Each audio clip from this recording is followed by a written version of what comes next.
नमस्कार प्रिय दर्शकों, हाजिर हूं मैं कुछ ज्योतिषीय सूत्र लेकर।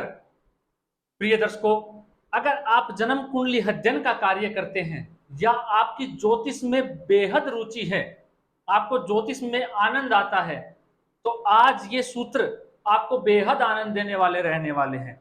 आपका आनंद और बढ़ जाएगा। अगर आपने अभी तक कॉपी पेन नहीं उठाया तो ले लीजिए, इनको कहीं पर नोट कर लीजिएगा। ये आपके बेहद काम आने वाले हैं। इनको कई बार कसौटियों पर उतारा गया, हर जगह ये 100% इसका रिजल्ट इन्होंने दिया, इन सूत्रों ने। तो अगर आप ऐसे ही प्रकार के ज्योतिषीय सूत्र चाहते हैं, अगर आप मेरा कार्यक्रम देखते हैं, आपने चैनल को सब्सक्राइब कर रखा है, तो आप अभी तक आपने बहुत से सूत्र ज्योतिष के नोट कर रखे होंगे और आप जानते भी होंगे ज्योतिष के बारे में कि ये योग है तो ऐसा अवश्य होगा। तो उन्हीं कुछ सूत्रों में से कुछ 5 से 6 ज्योतिष के सूत्र मैं आप लोगों के लिए लेके आया हूं। जानिए प्रिय दर्शकों, सबसे पहला ज्योतिष सूत्र क्या कहता है जन्म कुंडली के अंदर।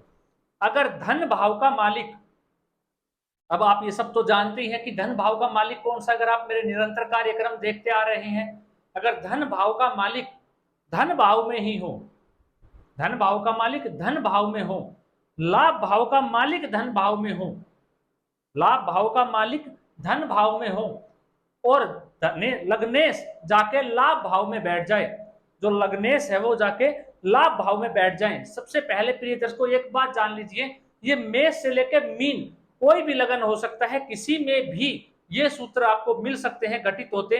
तो आप एक ही बात कहिएगा, कुंडली अगर देख रहे हैं, स्वयं की में देख रहे हैं, आपको ये स्थिति मिले तो ऐसा जातक खूब पैसे वाला होता है, धनवान होता है।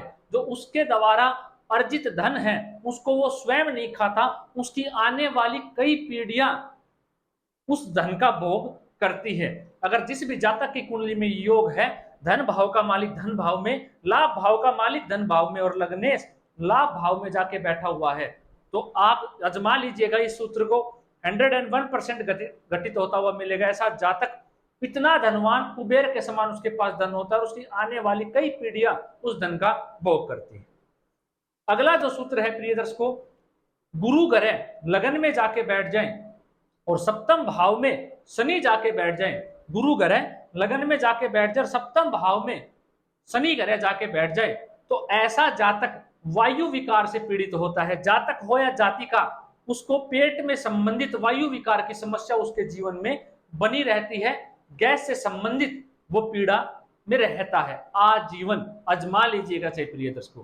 जो अगला ज्योतिष सूत्र कहता है, नवमांश कुंडली में मंगल और शुक्र की युति हो, लगन में मंगल और शुक्र की युति हो और नवमांश में भी हो, तो आप यकीन मानिएगा ये मोहर लग गई एक तरीके से कि इस जातक के साथ ऐसा होगा। क्या होगा? ऐसा जातक जीवन में एक बार बदनामी का शिकार अवश्य होगा, उसके ऊपर कलंक एक बार जरूर लगेगा, वो उस चीज को भोगेगा ही भोगेगा। चाहे एक बार आप आजमा कर देख सकते हैं। जिस भी जातक की कुंडली में निकले ये योग, अगर आप ज्योतिषी का कार्य करते हैं तो आंख बंद करके आप ये बात बोल दीजिएगा कि आपको एक बार जीवन में बदनामी का सामना अवश्य करना पड़ेगा।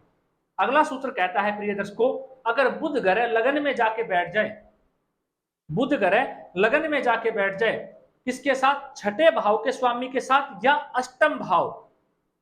मैं क्या कह रहा हूं प्रिय दर्शकों, बुध लगन में जाके बैठ जाए छठे भाव के स्वामी या अष्टम भाव के स्वामी के साथ, तो जातक की कुंडली में ऐसा जातक वीर्य विकार से संबंधित परेशान रहता है आजीवन। उसको इस समस्या से जूझता रहना पड़ता है। बुध लगन में हो, छठे और 8वें भाव के स्वामी के साथ युति करके लगन में बैठा हो, तब यह समस्या उत्पन्न होती है। अगला सूत्र कहता है प्रिय दर्शकों, बुध ग्रह कुंडली में कमजोर अवस्था में जाके बैठ जाए, कमजोर अवस्था में हो। अब अगर आप मेरे प्रिय दर्शक हैं तो आप जानते होंगे बुध कब कब कमजोर होते हैं। मीन राशि में जाके बैठ जाए, नीच हो जाए, पाप कर्तृ योग में फंस जाए, अस्त हो जाए, मृत हो जाए, 12 डिग्री से कम हो बुध, या किसी पाप ग्रह की दृष्टि पड़ी रही हो या किसी 2 पाप ग्रहों से दृष्ट हो, तो बुध कमजोर हो जाता है कुंडली के अंदर। अगर ऐसा है तो ऐसा जातक कोई भी कार्य करने से पहले घबराता हुआ आपको मिल जाएगा। उसको अगर आप कोई कह देंगे कि आप ये कलम यहाँ पे साइन करना है आपको, यहाँ पे साइन कर देते तो ऐसा जातक भूलकर भी साइन नहीं करेगा, क्योंकि उसके अंदर इतना भय बना रहेगा जिसकी कोई हद नहीं है।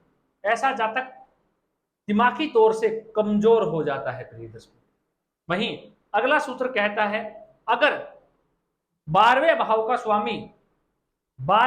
स्वामी जन्म कुंडली के अंदर सप्तम स्थान में जाके बैठ जाए, तो ऐसे जातक की जो आयु है वो समय से पहले ही, जातक हो या जातिका, वो थोड़े आयु के दिखने लग जाते हैं, थोड़ी ओल्ड एज के दिखने शुरू हो जाते हैं। उनके चेहरे पर थोड़ी झुर्रियां पड़नी शुरू हो जाती है, उनकी एज दिखना शुरू हो जाती है, जवानी से ही वो थोड़ा बुढ़ापे की ओर दिखना शुरू हो जाते हैं, अगर 12वें भाव का स्वामी सप्तम स्थान में आके बैठ जाए।